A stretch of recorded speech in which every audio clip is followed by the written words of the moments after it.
Hai, saya Mata Suherman. Buat teman-teman sekalian yang penasaran, pengen banget punya foto yang menarik untuk produk-produk UMKM kamu, disimak video saya yang kali ini.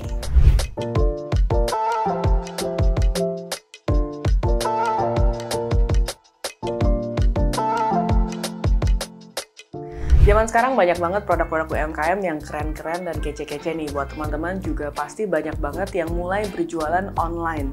Nah, di sini kita pasti akan butuh konten visual untuk mempromosikan produk-produk kita.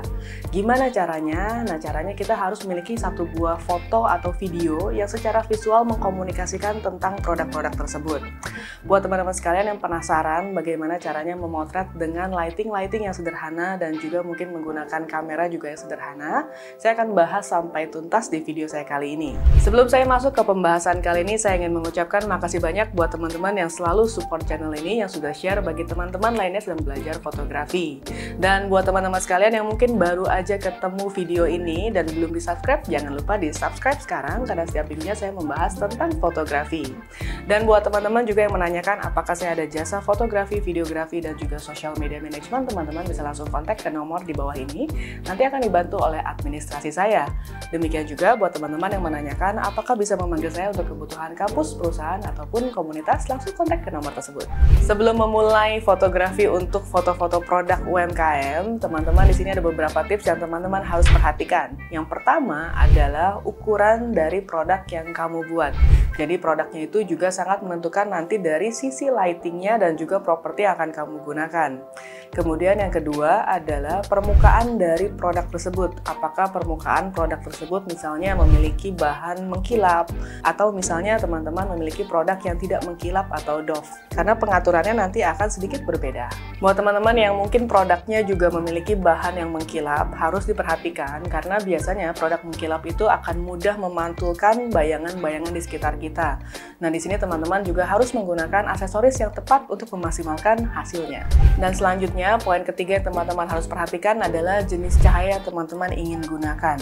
Apakah teman-teman ingin menggunakan natural light, misalnya dengan menggunakan window lighting di mana matahari masuk melalui jendela, atau yang kedua adalah menggunakan artificial light di mana teman-teman menggunakan cahaya artifisial untuk menghasilkan output yang lebih menarik. Poin yang keempat adalah teman-teman harus memperhatikan properti yang teman-teman akan gunakan. Ini ada kaitannya dengan referensi-referensi visual yang teman-teman kumpulkan, seperti apakah visual yang teman-teman ingin buat.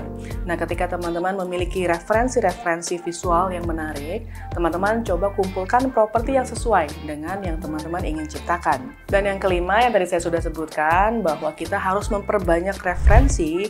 Di sini teman-teman juga bisa memasukkan elemen manusia untuk memberikan satu pembanding antara besar tangan manusia misalnya dengan produk tersebut. Atau kalau teman-teman memiliki produk yang jauh lebih besar lagi, penggunaan manusia itu akan memberikan sebuah perbandingan seberapa besar produk yang kamu jual. Karena produk UMKM banyak banget, di video kali ini aku akan spesifik membahas mengenai packaging dari parfum yang satu ini.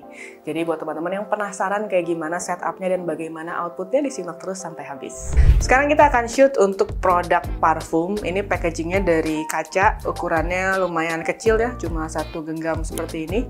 Jadi ada beberapa properti yang teman-teman harus siapkan. Aku hari ini tadi setelah lihat referensinya, aku pengen bikin yang clean. Jadi pengen banget yang warnanya putih gitu ya.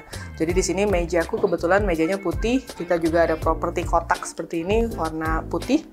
Dan juga mungkin ada beberapa aksesoris yang teman-teman harus siapkan.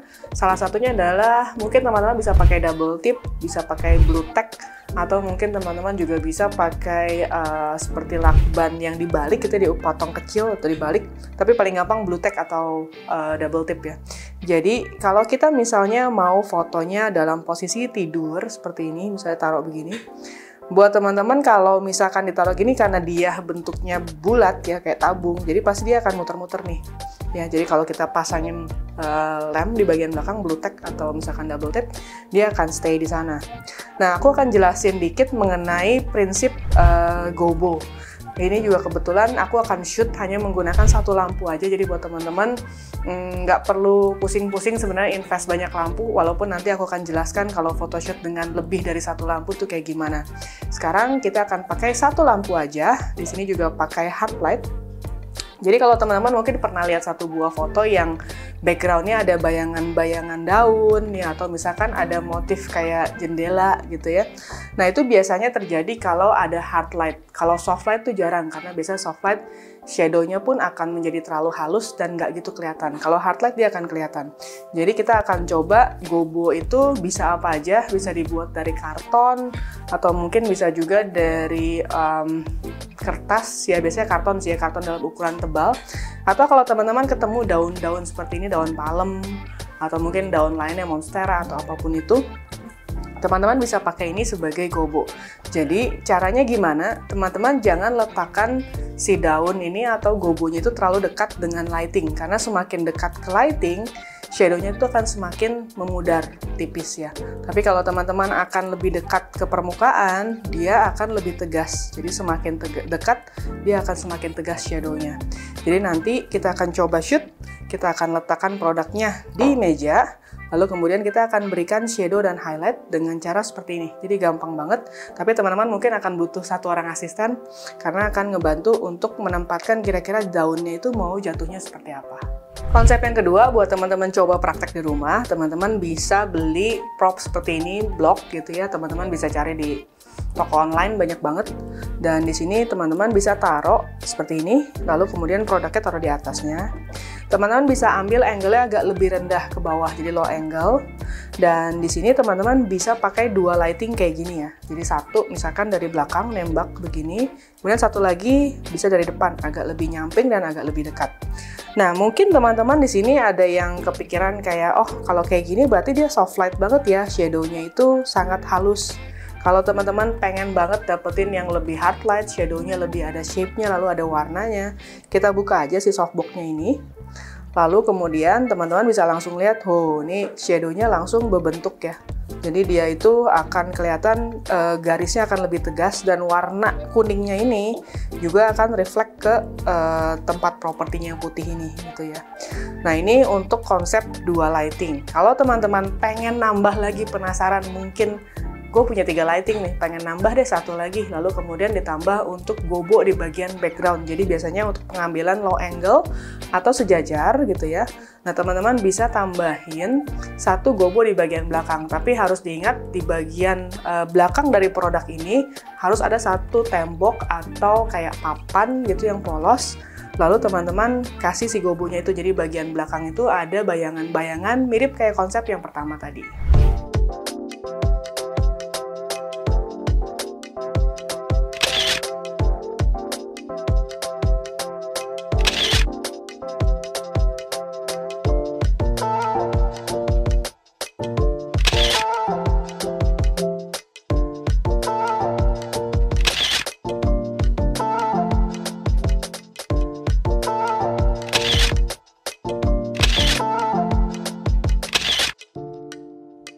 Makasih banyak buat teman-teman yang nonton video ini, dan silahkan di-share bagi teman-teman lainnya yang sedang belajar.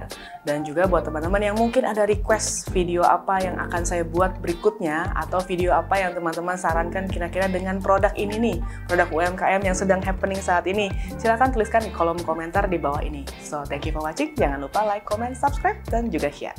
Bye!